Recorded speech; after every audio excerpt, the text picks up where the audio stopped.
Namo Buddhaya, Namo Dhammaya, Namo Sanghaya. Welcome everyone to our Tuesday evening meditation and Dhamma reflection program. Nice to have you with us. So we're continuing a series today, inspired by this Vesak month, when we contemplate especially the life of the Buddha, his birth, awakening, and passing away. And contemplating how this person, this wonderful ancient person, the Buddha, how he represented something in the world that was sort of beyond just the personal. He represented this quality of awakening the world that is a refuge for us. And so in conjunction with Vesak, we've been contemplating the past 3 weeks the 3 refuges, starting with the Buddha a couple weeks ago, and then last week the Dhamma. And then this week, looking at the 3rd refuge, the 3rd jewel of the Sangha. So we're going to continue and do some meditation on the Sangha today, on the qualities of the Sangha. Just as with the qualities of the Buddha and the qualities of the Dhamma, this is a recommended meditation practice for brightening the mind, for keeping it away from unwholesome things and keeping it focused on something that really is wonderful, bright, safe, and that really is a space of refuge for us. So hopefully this series is helping to understand how that can be so. What does it really mean to go for refuge to the Sangha? What are the qualities of the Sangha? Why would that be something that we would put our confidence in and seek safety in, at least until the time of our awakening and time of our ultimate safety there. So I'm going to put on the screen something that we very frequently chant. Many of you may know this already. A moment, get it on the screen here.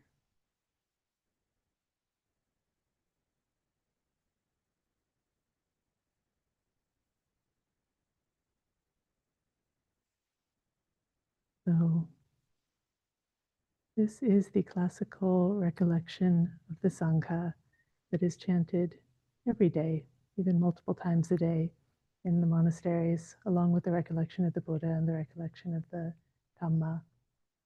It's memorized. People use it in times of when they feel in danger, afraid. These 3 recollections are a source of sort of faith and confidence and safety for people. But we want to contemplate their meaning. We'll start though just by chanting together. Supatipanno bhagavato sāvaka saṅgho. Ujjupatipanno bhagavato sāvaka saṅgho. Nyaya patipanno bhagavato sāvaka saṅgho. Samiti patipanno bhagavato sāvaka saṅgho. Yadidang cattari purisayukani atta purisa puggala esa bhagavato sāvaka saṅgho.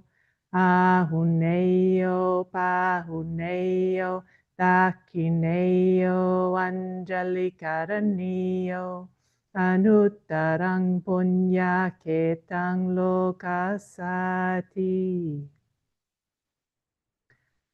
All right, and then we'll do in English. This is a version that's commonly chanted in the Amaravati and Abhayagiri Sanghas. This is their English chanting version.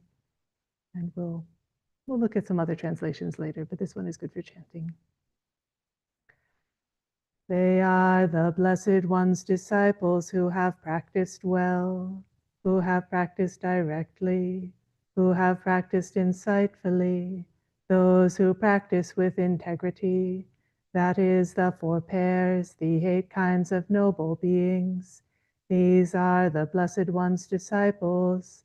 Such ones are worthy of gifts, worthy of hospitality, worthy of offerings, worthy of respect. They give occasion for incomparable goodness to arise in the world. So, we chant this very regularly. And, I think this one for me, when I was first learning it, first going to monasteries and chanting it, this is the one that was sort of hardest for me to connect with in terms of understanding what this means and why this would be inspiring. It has the especially mystifying phrase, if you haven't encountered it before, of the 4 pairs, the 8 kinds of noble beings. Who is that? It's not really clearly explained just in this basic recollection. So the Sangha, what is the Sangha? Sangha, I think these days in English-speaking convert Buddhist circles, at least, has come to be used as just sort of a general term for community, like a Buddhist community. Like this is, your meditation group or something. Like is the Sangha, and it's not wrong to say that Sangha really does literally just mean group. It just means group, and it can be a group of anything that could be considered a Sangha. But the Sangha that we take refuge in, that's made up of the 4 pairs and the 8 kinds of noble beings. This is what they call the Arya Sangha, the noble Sangha. And those 4 pairs and 8 kinds of noble beings, these are the noble ones. These are the ones who have attained some stage of awakening. And this is really, there's various meanings of Sangha, but the one that is the refuge is those who have realized something in the path that the Buddha taught in his Dhamma. That is the refuge. It's not a general sort of community. Certainly community, like why does community exist at all for humans? We rely on other humans, right? To live, to be safe, to have food, to have community, to have connections. We're social animals. And so there is a level of refuge that comes just from being part of a group of any kind. But that's sort of a worldly refuge. And this is talking about the refuge that goes beyond worldly things, the refuge that can help bring us towards the ultimate ending of suffering, to the true awakening. And that refuge is the Arya Sangha. It's surrounding ourselves or associating with, aspiring towards, being inspired by any of these things, all of these connections with the Arya Sangha, the noble Sangha. This is our real refuge. Sangha also has a third meaning, which is the monastic Sangha, so the bhikkhus or the bhikkhunis. And so you'll hear this very frequently, the bhikkhu Sangha, bhikkhuni Sangha. And I think for those who have grown up in a Buddhist culture, this might be the most salient meaning. The Sangha means those who are walking around with their shaved heads, wearing the robes, calling themselves bhikkhus or bhikkhunis. And this is a meaning of Sangha. This is what they call the Sammuti Sangha, the Sangha by agreement. That is, the monastics have agreed that, for instance, the Bhikkhuni Sangha agreed that I'm allowed to wear these robes and call myself a Bhikkhuni. That was a community agreement that the Bhikkhuni Sangha made at the time of my ordination. And there was a Bhikkhu Sangha also present. They also agreed that that was okay. And so by agreement, now I am part of the monastic Sangha. And this Sangha, it's not the same as the Arya Sangha. No one should have an illusion that all of the monastics are awakened, even at the level of stream entry. That would be false. Even at the time of the Buddha, that was false. Like the very, very early Sangha, the first 60 or so were all arahants, but by the end of his life, there were many in the Sangha who were not awakened ones in the monastic Sangha. And that remains true today. And so, the monastic community has its pros and cons. It has its noble ones in it. I really believe there are noble ones in the Sangha, the monastic Sangha today. But it's not everybody. And so to understand that clearly, I think is important. However, the monastic Sangha, even if they're not noble ones, does have a special role, which is to be like passing on the teachings of the Buddha, to be, like the stewards of that, carrying it down from generation to generation. And then if we have faith in those teachings being effective for awakening, if we have faith in the possibility of awakening, then that's a reason why, the monastic Sangha is, we'll get to this a little bit later about the worthiness. Why would people give offerings and gifts and so forth to the monastic Sangha if they're not noble ones? And it's because they're like the vessel of carrying these things forward in the world, the Dhamma. But we'll get back to that. But what we really want to focus on today is what is the true refuge, which is the Arya Sangha, the noble Sangha, the awakened ones. And this includes the 4 pairs, the 8 kinds of noble beings. The 4 pairs, it's referring to the different stages of awakening. So the first stage is stream entry, Sotapanna, and second stage is what they call once return. Third stage they call non-return, and fourth stage is Arhat, fully awakened ones. There's 4 stages. Those are the 4 pairs, and the 8 kinds of noble beings. For each of those stages, it's divided into 2. Those who are practicing for that, and those who have realized that already. So those who are practicing for the fruit of stream entry, and those who have realized the fruit of stream entry. Those who are practicing for the fruit of once return, and those who have realized it. Those who are practicing for the fruit of non-return, and those who have realized it. Those who are practicing for the fruit of arahatship, and those who have realized it.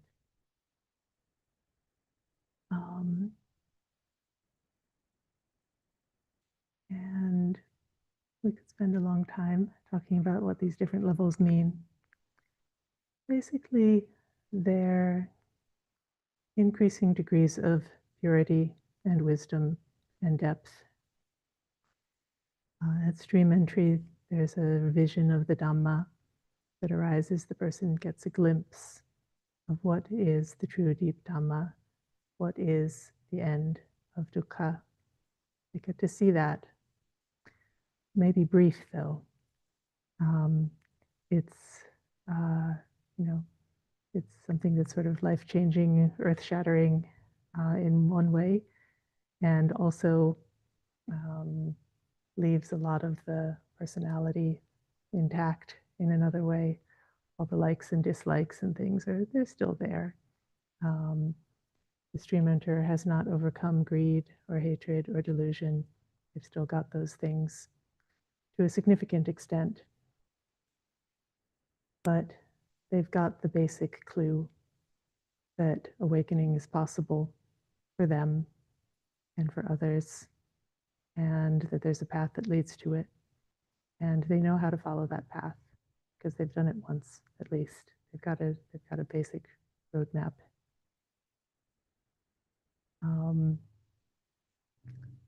And it said that For them, there will be at most 7 more births, 7 more lives, because they've got that clue and they've got clarity that this is really the thing of greatest value in the world. They will be moving that direction, more slowly or more quickly. They'll be moving that direction, and they will make it there.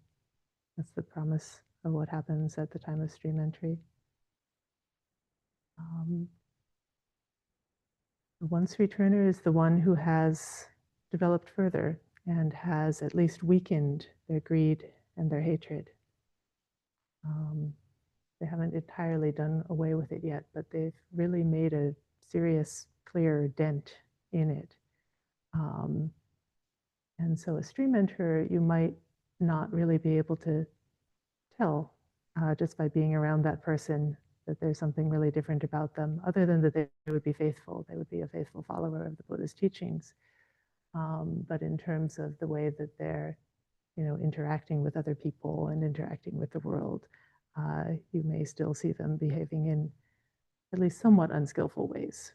Probably not deeply unskillful ways. They would be virtuous. They would be faithful. But they would still get irritated. They would still want things and have craving and so forth. At the time of once return, the person has been working. They've been, they're able to start to see through that. And I think at that point, you'd start to really feel like there's something different about this person.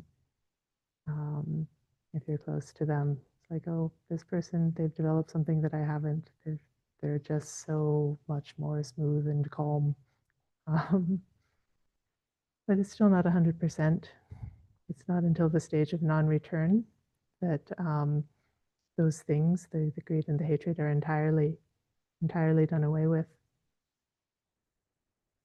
Non-return, they say if somebody passes away at that stage, then they'll be going not back to this human life. They'll be free of whatever would draw them back to a human or even heavenly life. They go to the formless realms. They're not afflicted by this kind of body, all of these aggregates in the same way anymore. And then from that formless realm, they will eventually attain full awakening. The full awakening is even beyond that. It's even beyond the end of greed and hatred. Someone who is a non-returner, they still have some subtle craving in them for to continue, basically, for a beautiful life of some sort, or a life in the formless realms of some sort. They still have that subtle craving, and they still have restlessness. They're still kind of moving around, not quite completely settled and still. They still have conceit. They still have the idea that they exist. They have the idea I am.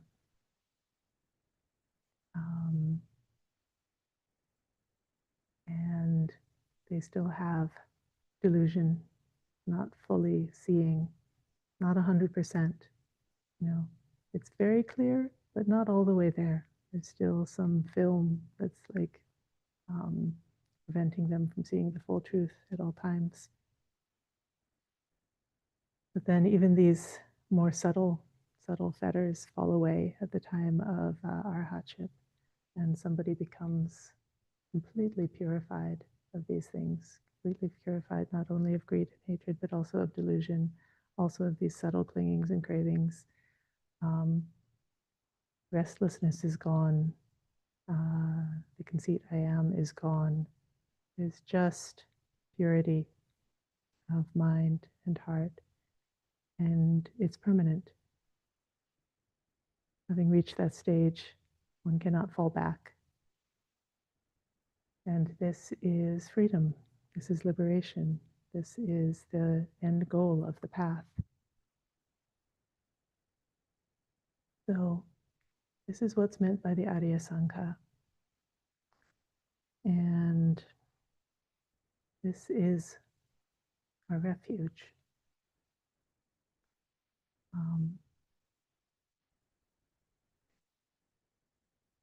So the qualities that we just chanted, we will get to meditation, don't worry. We're going to meditate on these qualities shortly.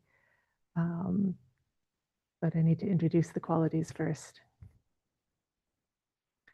So, supatipanno, it says. And the way that's usually translated is those who have practiced well. So, patipanno or patipanna, it's related to the word patipada, which is like path. When they talk about the middle way, at least one of the ways that that is described in Pali is the Majjhima Patipada, the middle path, Patipada. And so it's a path, it's also like a way of going. And Patipanna is like a way of going. They have gone in that way, they have followed that path, they have gone along. And it means, they've made progress on the path. But it's also, it's also often translated as like practice. It's not just that they've been walking, but they've been walking in a certain way. They've been practicing and conducting themselves in a certain way. Patipanna, gone along. And how have they gone along? Well, supatipanna means good. Su is good or well. They've gone in a good way. And, I think it's very simple, right? This is like what really is good. They've gone on this path. Uju, patipanna. Uju means straight or upright, direct, kind of like straightforward. We see this, the same word appears in the Karaniya Metta Sutta. One who wishes to attain the path of peace should act thus. And one of the qualities they should have is that they are uju. They're straightforward, they're honest, they're clear. And ujupatipanno. So again, it's the quality of the Sangha member is of straightforwardness. And the path that they're following, that they're going along, is also straight. So this would be related to like the middle way, the Noble Eightfold Path. Straight, it's direct, it leads onward. It's not going to keep you going in circles forever and ever. It's leading out. It's leading out of the circles. So it's straight and straightforward. This middle way, this Noble Eightfold Path, Uju. They've practiced directly, straightforwardly on this path, Uju Patipanno.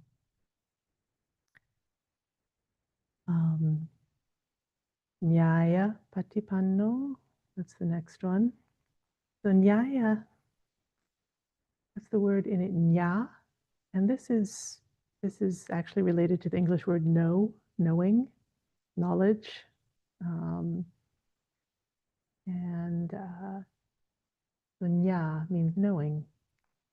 Nyaya, though, also has a secondary meaning, which is like, again, it's about the way, the means, the method, the system, the approach. Is a secondary meaning. So sometimes I've seen this translated as they practice methodically. So they've done it step by step. The Buddha has laid out this path for us step by step. And he promises if you just do this, just do it in the way that I've laid out, then you'll have these results. And so if they practice methodically, then that means, following that path step by step, they've done it. And in terms of knowing, Nyaya Patipanno, they practiced insightfully is another translation. They practiced in such a way that they've actually realized something. They've actually come to know something that they didn't before. They have this insight, they have this knowledge and realization through their practice.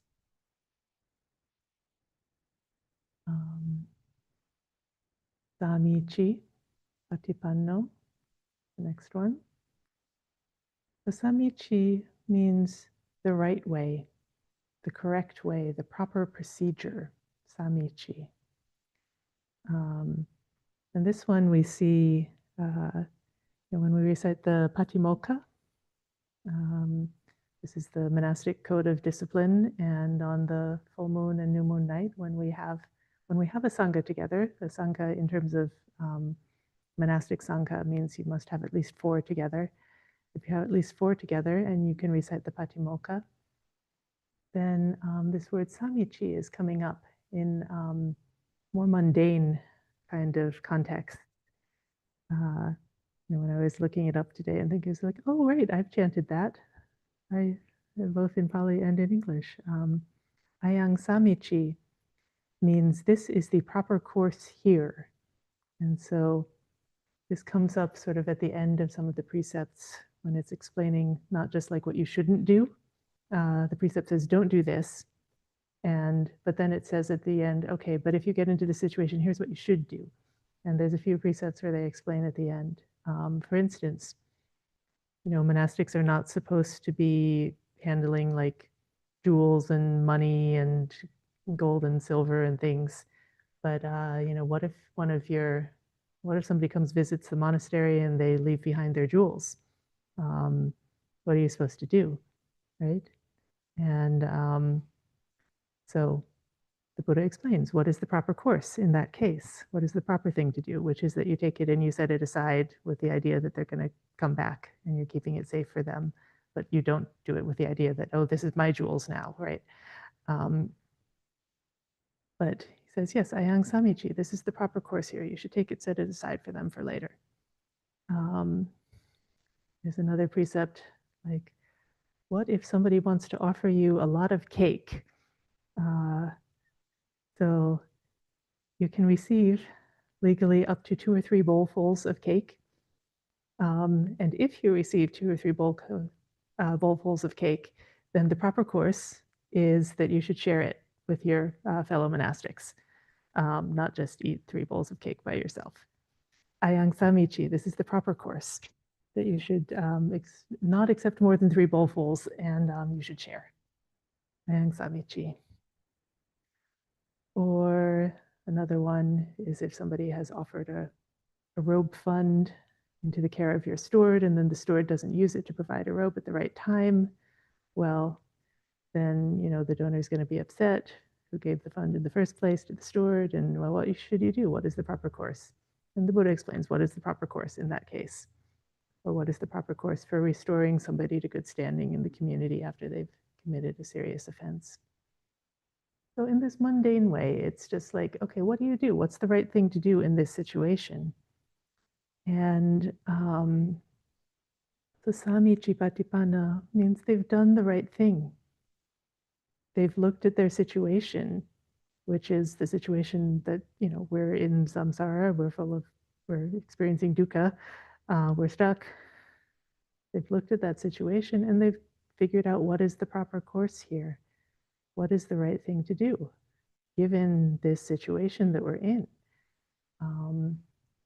So they've practiced the right way, the proper way, the way that will actually address the situation in a very reasonable way. Actually, it can seem sort of very elevated and outside of our experience, but really, if you understand the situation we're in, then this is the proper course.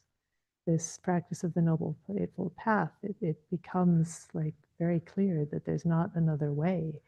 Like this is just what you do if you've understood clearly. So Samichi Patipanna, they have practiced the right way, the proper way, the way that's actually going to help them get out of this predicament that they're in. These 4 qualities, they've practiced well, they practiced directly in the straight way, the straightforward way. They practiced insightfully, methodically. They practiced the right way, the proper way, given their situation. And I don't know, in a way, it doesn't sound that impressive. Um, but if we think about like ourselves and how often we have not practiced well, we've not practiced, just going straight ahead. We've not practiced with understanding. We've not practiced methodically. We've not always done what's right and proper and sensible. We go in circles very often in our lives. We go in circles rather than going in the way that's going to get us out of this. And so if somebody is practicing in a way that really is stepping out of this whole cycle, then you can see that person. If you can notice that they're doing that, it's like, oh, that's the one I want to follow. That's the one. I need to be close to that person. I need to follow that person because they're going to show me the way out. Um, and so to think that there is a whole, not just one person, not just the Buddha, but a whole Sangha in the world still of these awakened ones, these noble ones who we can follow, who we can find. And by following them, we ourselves become the Arya Sangha. It's not an us versus them kind of thing. It's not like, oh, the Arya Sangha, they're so high above and inaccessible and just to be bowed down to and worshipped and so forth. It's like, no, actually, by following this path, you join in that. It is possible to join in that. It's possible to follow. They have shown the way through their practice. They've shown the way to practice, and we can follow. So, so there's this first group of these four. And then there's a second group at the end, which is Ahuneo, Pahuneo, Dakineo, Anjali Karaneo, Anuttarang Punyaketang, Lokasa. And these are all about how it's suitable to relate to this Arya Sangha. Is okay, so they are worthy of offerings, worthy of hospitality, worthy of gifts, worthy of offerings, worthy of respect. And the fifth one, an incomparable, how did we say it? An incomparable field of merit for the world, right? And that fifth one, I think, really is the clue as to why. Why are they worthy of offerings and gifts and all of this? And it's because they know the way out. And not just that we should honor that like in an abstract, worshipful kind of way, but like they know the way out, but they haven't necessarily made it there yet. Or they haven't necessarily been able to show others clearly enough yet. But they're in the process. They're in the process of finding the way out and of bringing others along with them. And that endeavor of practicing well, of following the path, that is worthy of support. And it's really ultimately the only, well, I shouldn't, not the only thing that's worthy of support in this world. Many things are worthy of support in this world, but it's the only thing that's actually going to enable this awakening and this true solution to our problems. Any other kind of endeavor that you support may be worthwhile. It may improve things that are not good. There's many things in the world that are not good, and we can put our efforts and our energies into making them better. And and in that process, there's a lot to honor and respect and appreciate about that, especially if we are in that process, like developing our own hearts and minds in terms of generosity and virtue and so forth, and feeling the results of that.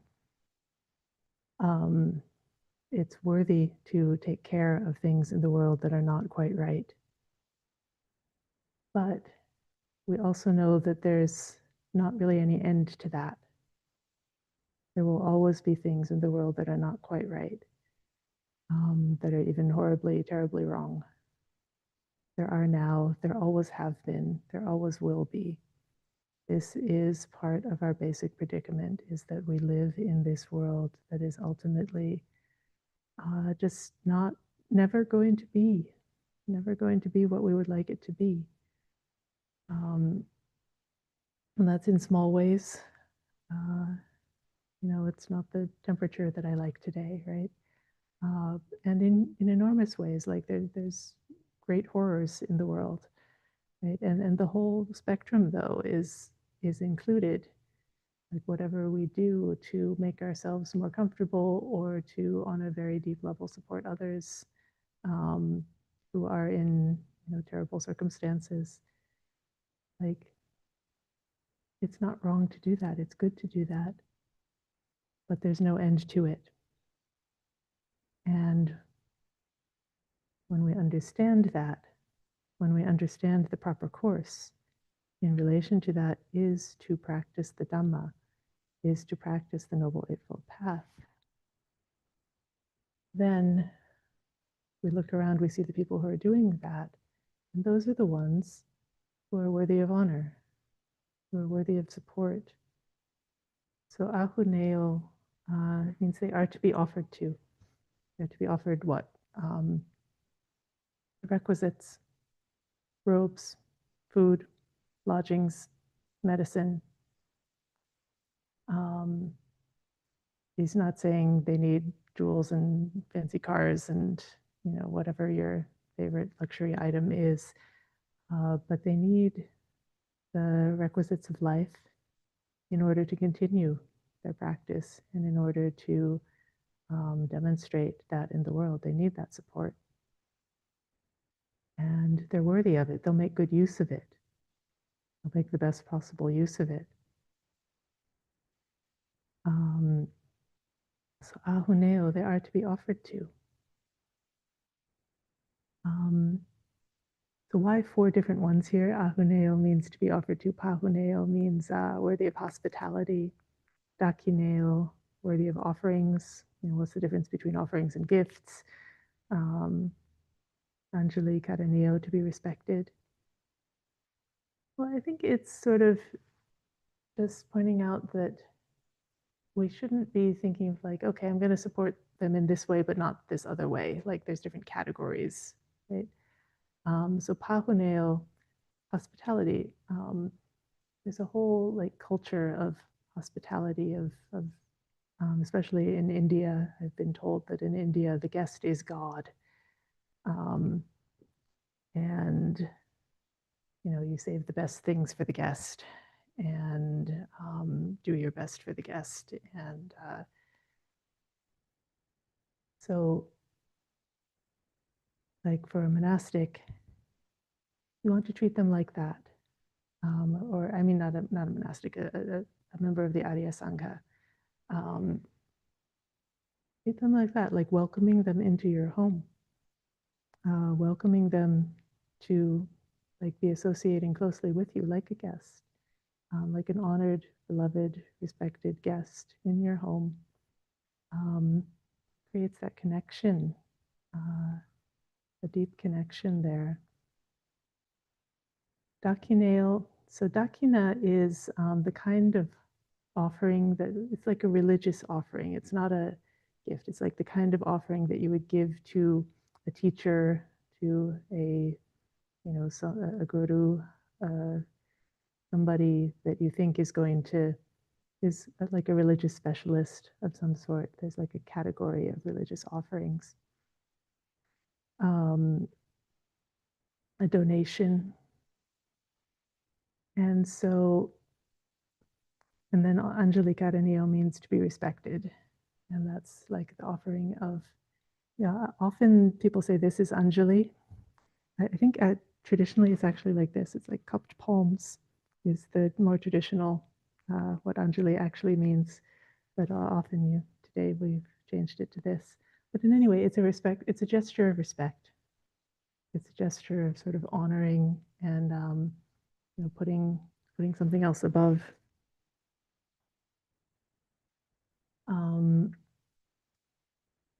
So I think the reason that there are these 4 different ones is somebody could think like, okay, well, I'll support them with in terms of requisites, but I won't, I'm not going to go bow down and make this kind of thing to them. That doesn't really, I don't feel that in my heart. But I think what they're doing is good. I'm going to support them in terms of requisites. Or you could say, oh, I'll respect them like this, but I think actually my offerings are more useful elsewhere. There's something else I could be doing with my, whatever I have to give, and I'll put it there instead. Or you could think, oh, I'll support them, but I wouldn't invite them into my home. I wouldn't. Or I'll support them, but I don't really think of them as teachers and religious specialists. They're just, they're just like another charity or something, right? Not something separate and different. And what this is saying is, no, any kind of offering that you are happy to give, it is suitable to give to the Arya Sangha. Any kind, to think of them as teachers, to think of them as respected, worthy ones, to think of them as the guest, as the beloved, honored guest, to think of them as those who just need the basics of life, that they are in fact worthy of that. And why?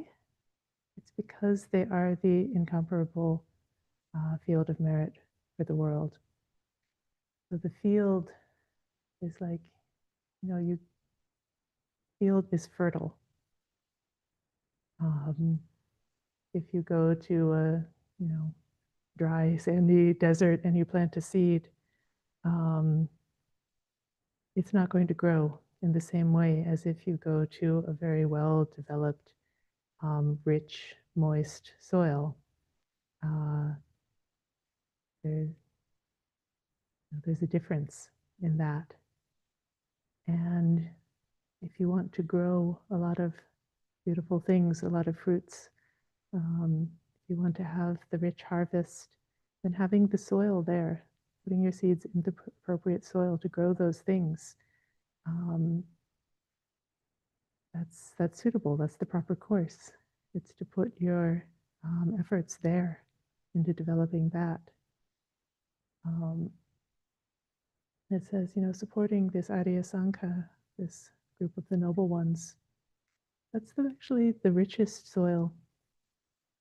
It's where you can get the richest harvest, benefit the most for yourself and for the world, right?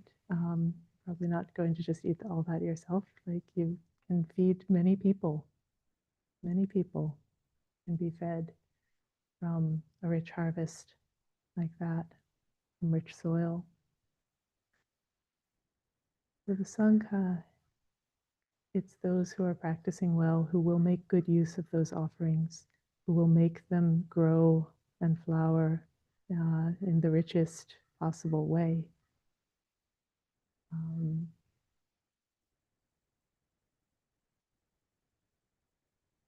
So let's see. An incomparable field of merit for the world. Now, the Buddha does say, gives the analysis of giving, of offerings, and there's a whole sutta on this. He says, any giving is good. Giving a morsel of food to an animal is good. It's a wonderful thing. But some giving is more fruitful than others. So giving to individuals who have realized something is good. Giving to the Buddha himself is good. But even better than giving to any individual is giving to a Sangha. And there's gradations in the Sangha also. Like the best is to give to the Sangha of the dual Sangha of the bhikkhus and bhikkhunis with the living Buddha at their head. That's the sort of best source of merits of any kind is to give to that dual Sangha with the Buddha at its head. Of course, we don't have the Buddha living now with us, so then what best available to us now is to the dual Sangha, Bhikkhu, Bhikkhuni Sangha. And then after that, okay, just Bhikkhu or Bhikkhuni Sangha is good. It sort of goes down the line. It says, even to give to a Sangha of 4 novices who have no realizations but are practicing diligently, that's better than offering to the Buddha. Why is that? Because that Sangha, that group, they will be able together to develop something and to carry something forward. Right? You're planting a seed that can grow. And the Sangha is not about any individual. Even the Buddha himself could not live forever. There was a limit to that. But the Sangha can continue. The Sangha can continue and pass these things down, show the right way. So that Sangha of novices without any attainments, well, I don't know, maybe they have enough faith, enough virtue, they may be on the path to stream entry. It seems likely that's the promise of the Buddha, that if they really are practicing well and diligently with some kind of understanding of the teachings, that will be the result for all of us. And so this is what's meant by the refuge of the Sangha. This is what can inspire us, is this quality of just sort of putting in what's good, putting what's good into the soil, and seeing what that harvest will bring. Yes, Richard.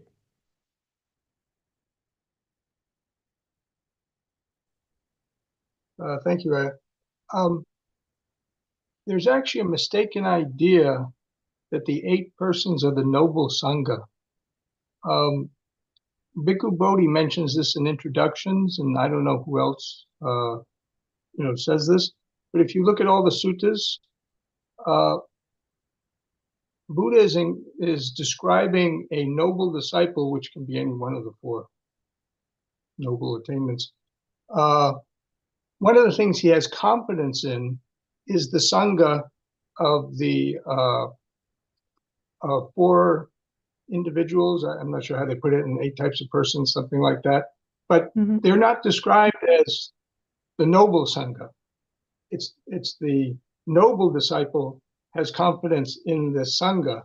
And when you understand it in that way, then it becomes clear that these initial confidence followers and Dhamma followers are included in that group, because you're not labeling it as noble. I've checked all the sutras on this. As a matter of fact, as you were talking, I did a quick check on every sutra, and I looked at the Pali and everything. And it's actually very rare to have even the word Arya Sangha anywhere in any sutra or anything like that.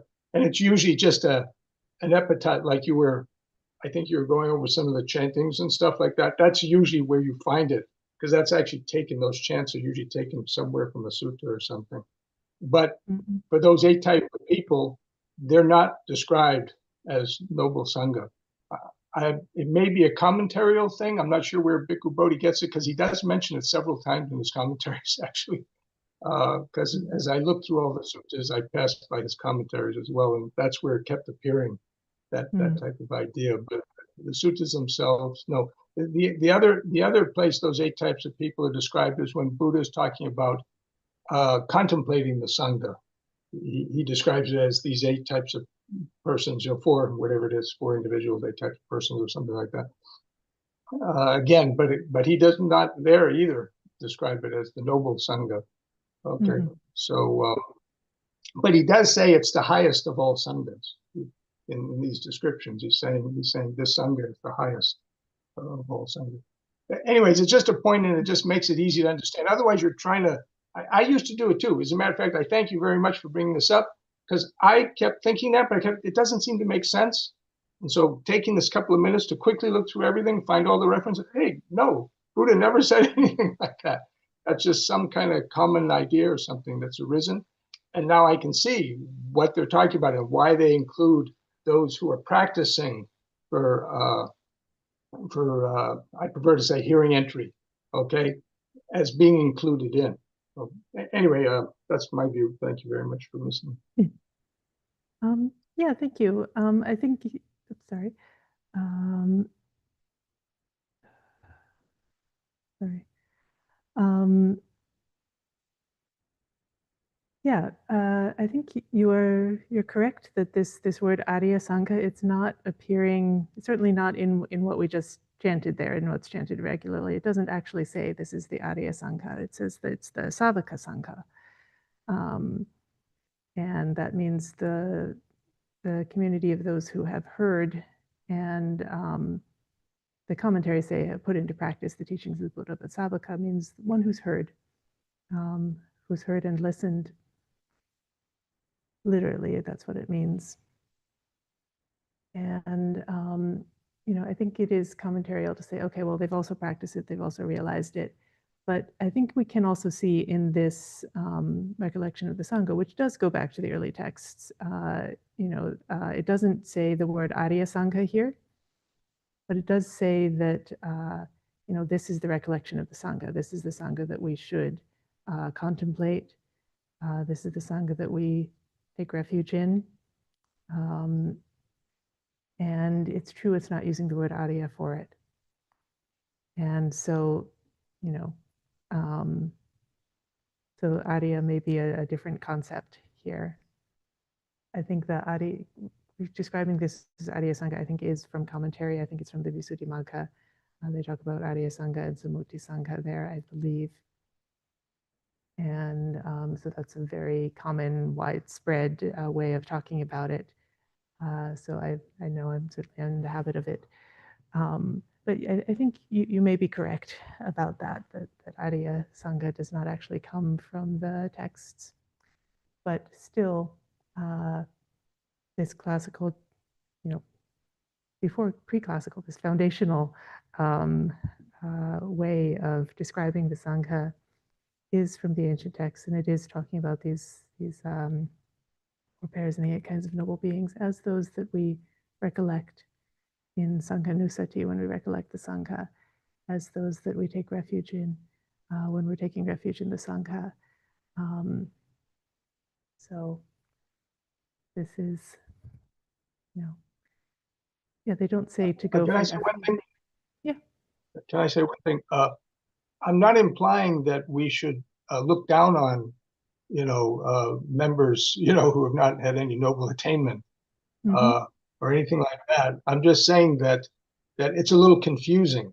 You know what I mean? Well, wait a minute. They didn't have any noble attainment yet, So, and for me, for a while, I was thinking, maybe the thing's out of order or something, but that doesn't make sense because there's those at the end who are trying to become arahants, right?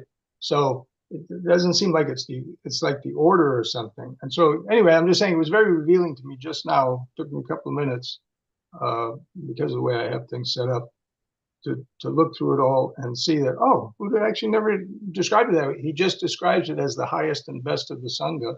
And he says to take refuge in it and to respect everyone, involved in it. So I'm not trying to imply that, oh, there's some lesser group or anything like that. It's got nothing to do with that. It just has to do with the technical idea, of there is a slight difference between those who have attained. And I think that's why he always talks about the 4 persons, right? Divided into these 8 individuals, okay, because it's relating of the 4 to the 8.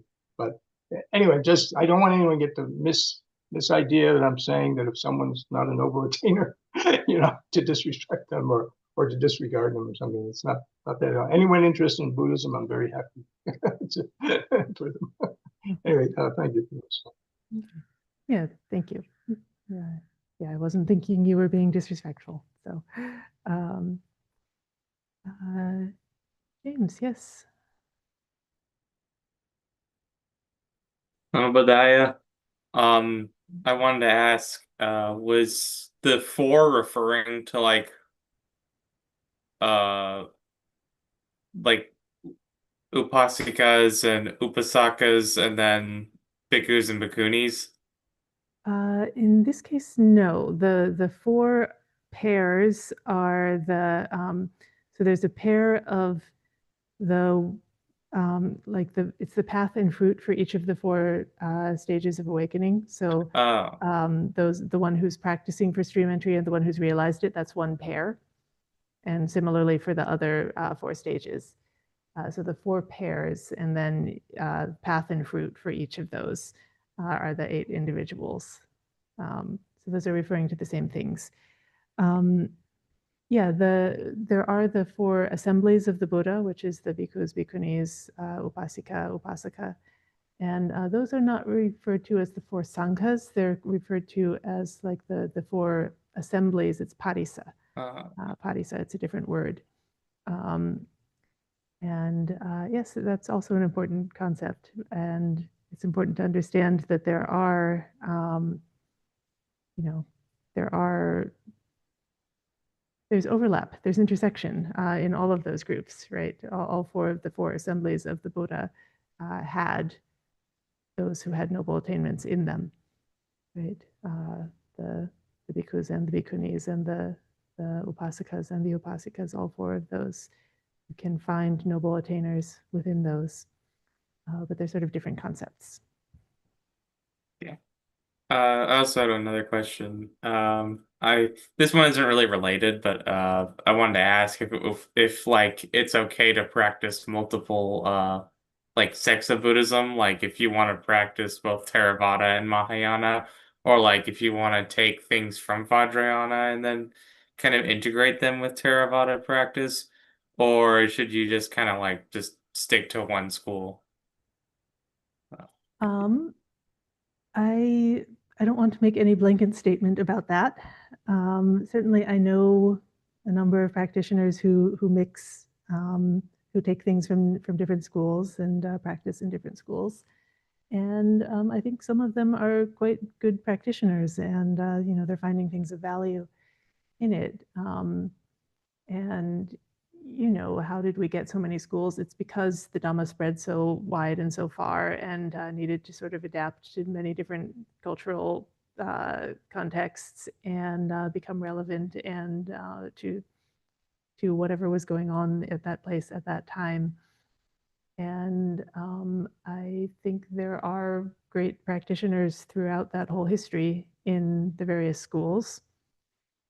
And so if somebody is practicing the Noble Eightfold Path in some form, and if they're realizing the fruits of that path, then I think that person is worthy of following.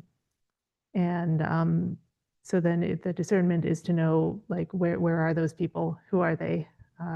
And which aspects of what they're doing are really part of the Noble Eightfold Path, and which parts are, just Cultural adaptations. yeah, right. So yeah, it takes discernment. It takes discernment, but if the Noble Eightfold Path is there and that person is practicing well in regard to it, then that's worth following. And if they're doing, something that doesn't appear in the early Buddhist texts, they're doing, I don't know, visualization practices or things that we don't necessarily see in the early texts, right? But that is bringing them to awakening in this way, then great, go for it. um, but that's sort of the test, is like, is it having the results that are actually onward leading on the path.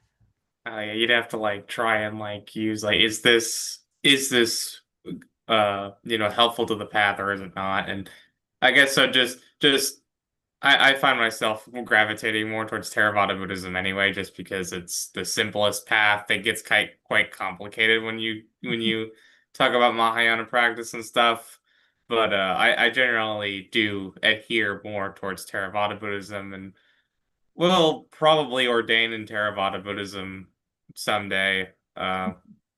Just because I just I see people my age chasing things like cars and houses and stuff, and I just do not see myself doing that. uh, uh, Mhm. Thank you. Well, I wish you well with your monastic life aspiration. That's wonderful to hear about. And yeah, but different people gravitate in different directions. And I think, if you gravitate towards the Theravada or the early Buddhist texts or whatever, then great. I think it's a complete path. So yeah, go for it. Um, and that's not to denigrate somebody who's making a different choice, but I think it is a good choice if that's what you're gravitating to. All right. Are there more questions, or shall we go to our meditation finally? I do want to give, I think the discussion is good, but I do want to actually, it's supposed to be a meditation program.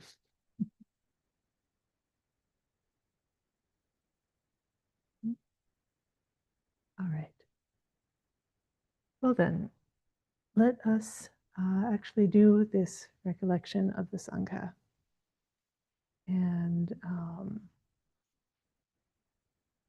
try to understand this as a refuge, as a gem,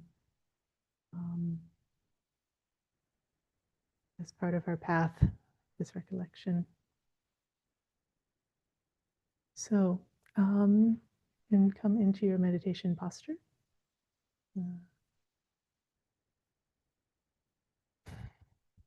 Settling in,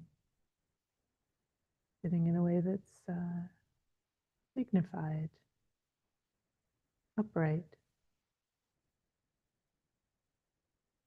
balanced, not too tight, at ease, but upright.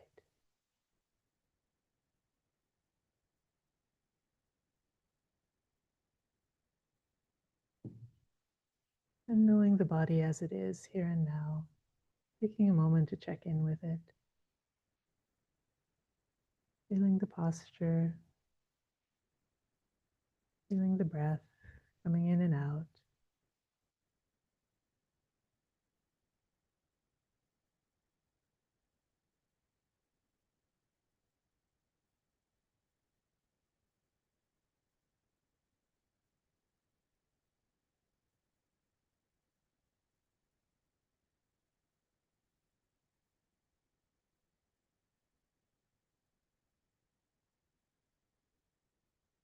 And I invite you to bring to mind some image of the Sangha.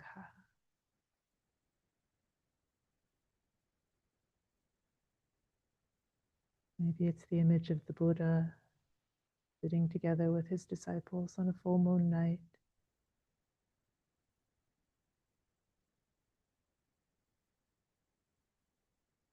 Be it some teacher that you find inspiring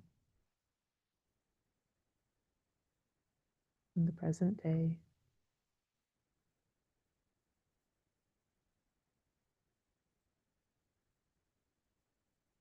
Thinking of that teacher and that teacher's teacher and the teacher's teacher's teacher. And this whole chain, the Dhamma, stretching back to the Buddha.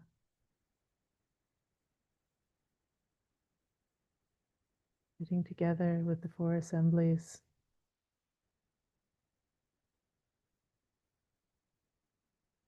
Of bhikkhus, bhikkhunis, lay men, lay women, all faithful, practicing together.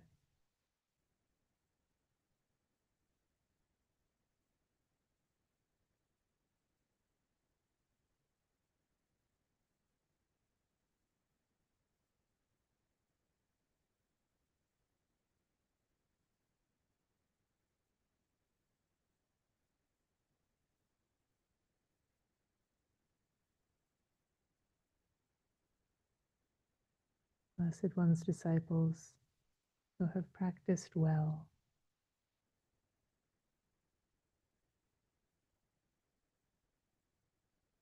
They're sitting there listening, not just letting the words wash over them, but taking it in, applying it in their own minds, in their own hearts and bodies.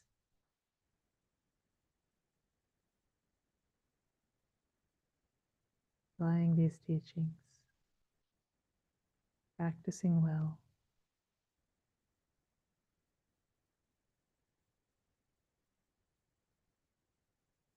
Practicing well as they sit there, practicing well when they get up, move through the world.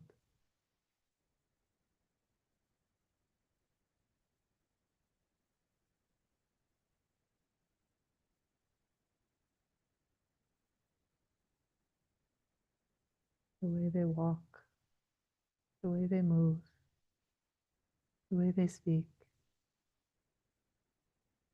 the way they are in the world, practicing well.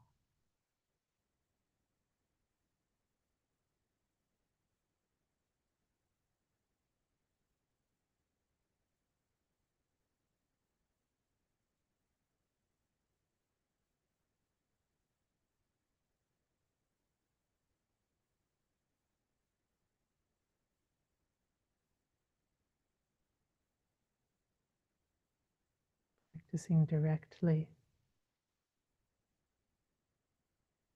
going straight along the path, not going off to one side or the other, not getting pulled away into circles and loops, side paths.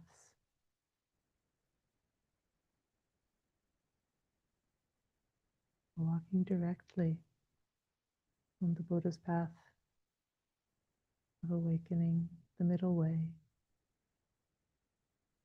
the Noble Eightfold Path.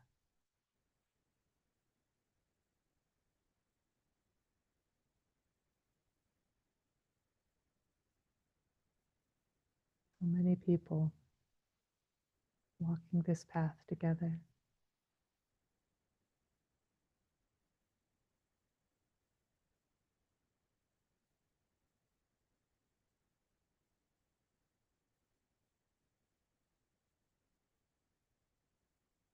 Practicing methodically, step by step, meeting obstacles,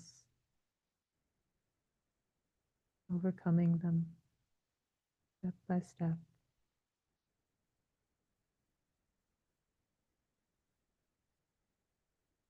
And learning, seeing, growing in their confidence in this path, growing in their wisdom and insight as they develop the path.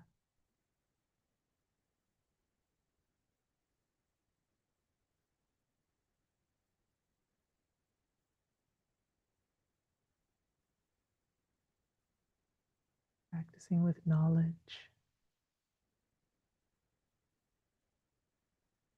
and skill in the path.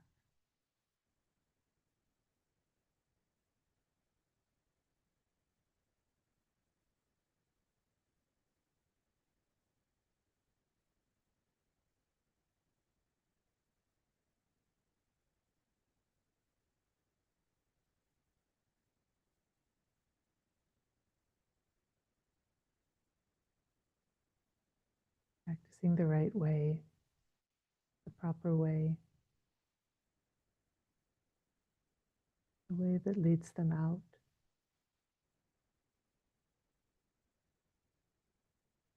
Being understood, the suffering they're in, the trouble they're in, doing what's proper and right,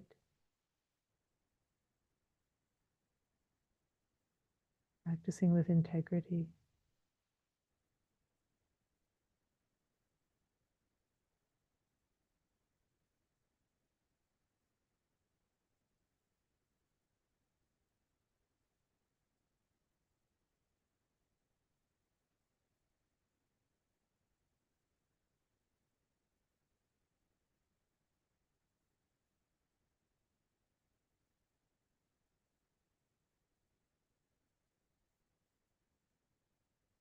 And these listeners, these followers, they're awakening too.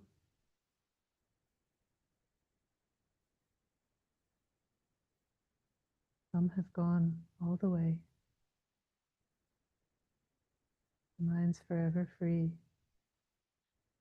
from greed, from hatred, from delusion.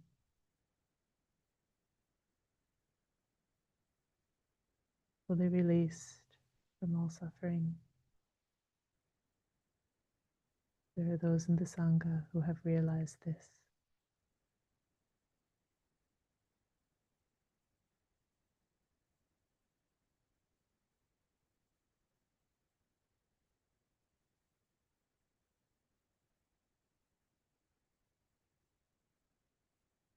They lead the way, and others follow.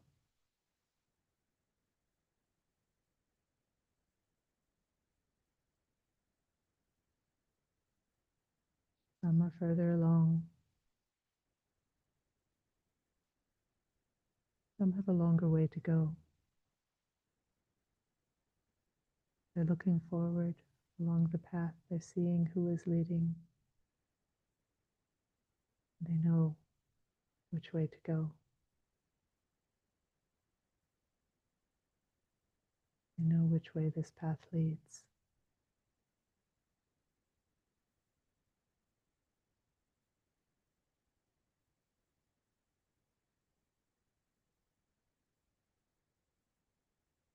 And we can be among them.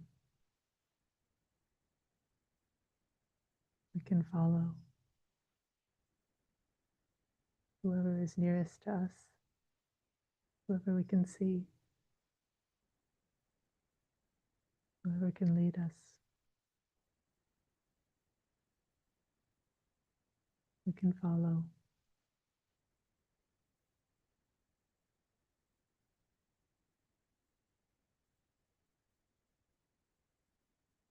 And we can show the way to others once we've found it for ourselves.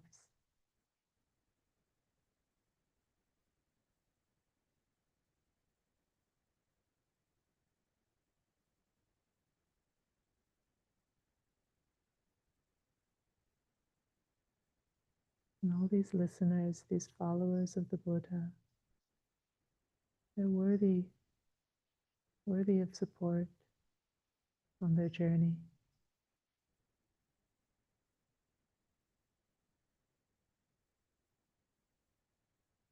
Worthy of hospitality.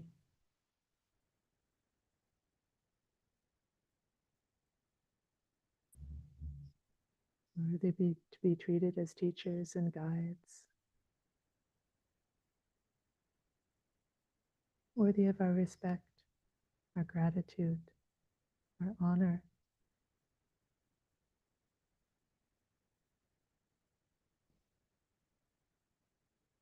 As they show the way.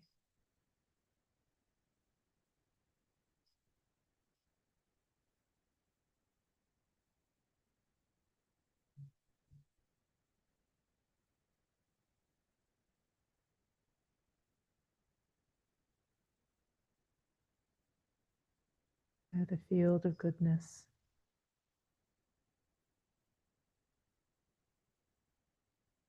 And putting our efforts there, our support, our energy there.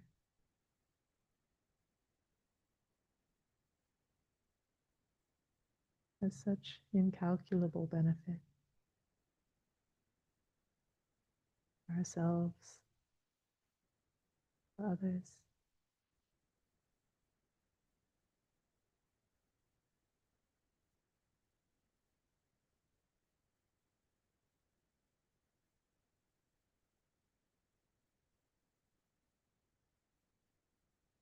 This incomparable field of goodness.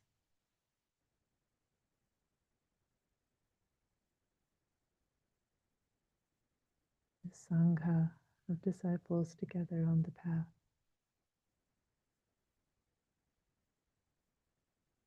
Walking towards awakening.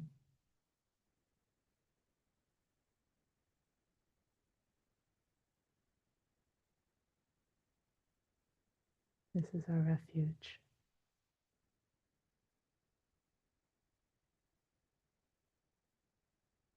This is a shining jewel in the world.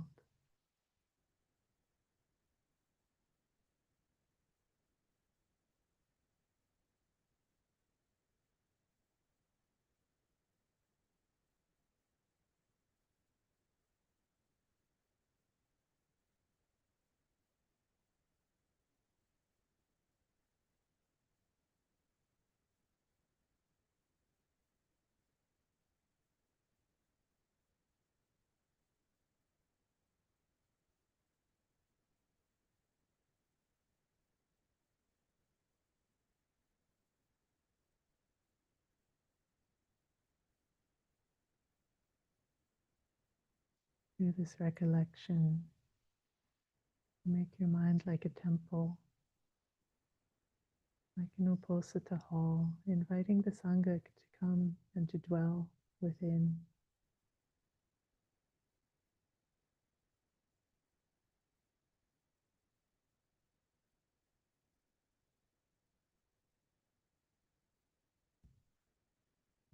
Inviting these qualities of the Sangha be here and now in us. Making a place for them, our hearts and minds.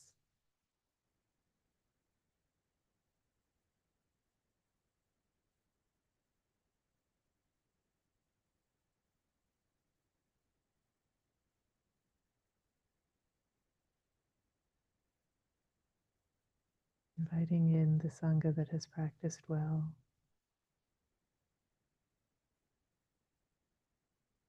practiced directly, practiced with insight and realization.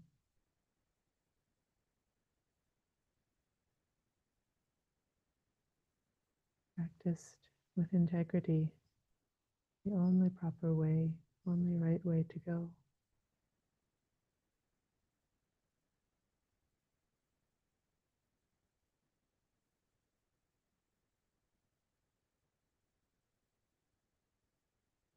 Sangha is worthy of our hospitality.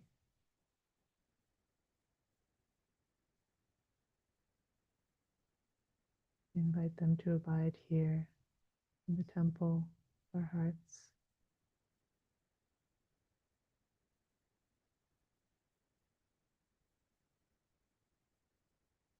And minds.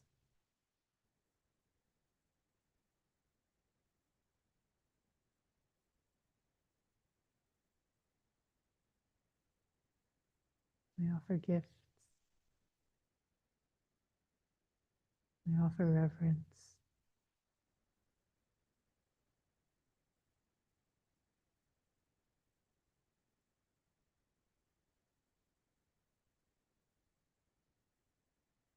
We plant these seeds with confidence that they will flower. They will flower from this incomparable field of goodness in the world. It is the Sangha.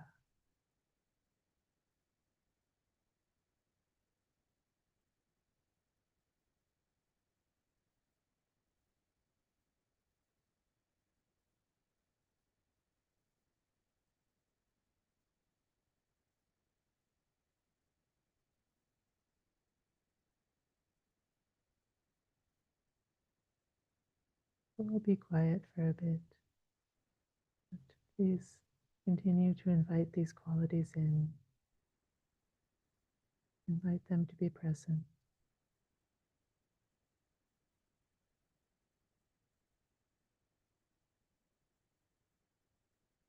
Purifying heart and mind.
I'd like to invite you to chant this with me again now. And do 3 times. Supatipanno bhagavato sāvaka sangho. Ujjupatipanno bhagavato sāvaka sangho. Nyaya patipanno bhagavato sāvaka sangho. Samiti patipanno bhagavato sāvaka sangho. Yadidang chattari purisayukani atta purisapugala esa bhagavato sāvaka sangho. Ahunneyo pahunneyo dakineyo anjalikaraniyo anuttarang punyaketang lokasati. Supatipanno bhagavato sāvaka sangho. Ujjupatipanno bhagavato sāvaka sangho. Nyaya patipanno bhagavato sāvaka sangho. Samiti patipanno bhagavato sāvaka sangho. Yadirang chattari purisayukani atta purisapugala esa bhagavato sāvaka sangho. Ahunneyo pahunneyo dakineyo anjalikaraniyo anuttarang punyaketang lokasati. Supatipanno bhagavato sāvaka sangho. Ujjupatipanno bhagavato sāvaka sangho. Nyaya patipanno bhagavato sāvaka sangho. Samiti patipanno bhagavato sāvaka sangho. Yadidang chattari purisayukani atta purisapugala esa bhagavato sāvaka sangho. Ahunneyo pahunneyo dakineyo anjalikaraniyo anuttarang punyaketang lokasati. Sadhu, sadhu, sadhu. All right. Thank you for joining me in that. I only have a couple minutes left now, but if there's anything anyone would like to share, ask in our last couple minutes, I invite.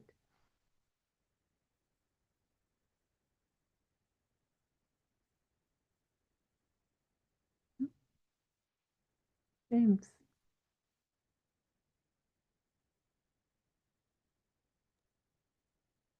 Thank you. I wanted to ask, are you associated with like the Sri Lanka or Thailand, or are you just specifically just Theravada? Like I just wanted to know a little more. Well, so for the Bhikkhunis today, almost entirely the ordination lineage comes through Sri Lanka, but we are not formally like a Sri Lankan Sangha. We don't belong to Sri Lanka, we don't belong to Thailand, we don't belong to any one of these national traditions. We are the International Theravada Bhikkhuni Sangha. I mean, there are Bhikkhunis in Thailand, there are Bhikkhunis in Sri Lanka, but Dhamma belongs to the International Theravada Bhikkhuni Sangha, and we have teachers and influences from many different parts of the Theravada Buddhist world, including Thailand, including Sri Lanka, including Cambodia, including many places. And yeah, so. Thank you. Welcome. I mean, we're part of the forest traditions. We think of ourselves as part of the forest traditions, but there are many different forest traditions also. And there's not one other than Dhamma that we belong to. All right. Well, there's no further comments. And let's close by paying our respects together to the Buddha, the Dhamma, and the Sangha. These three jewels, these three refuges.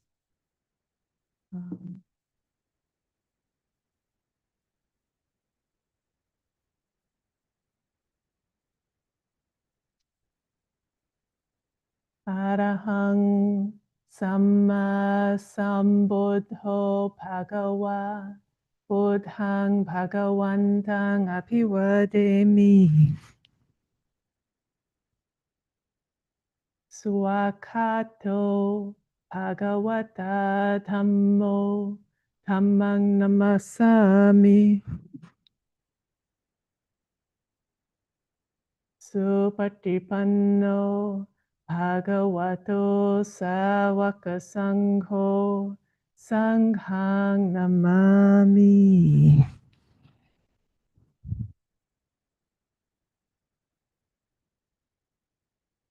All right.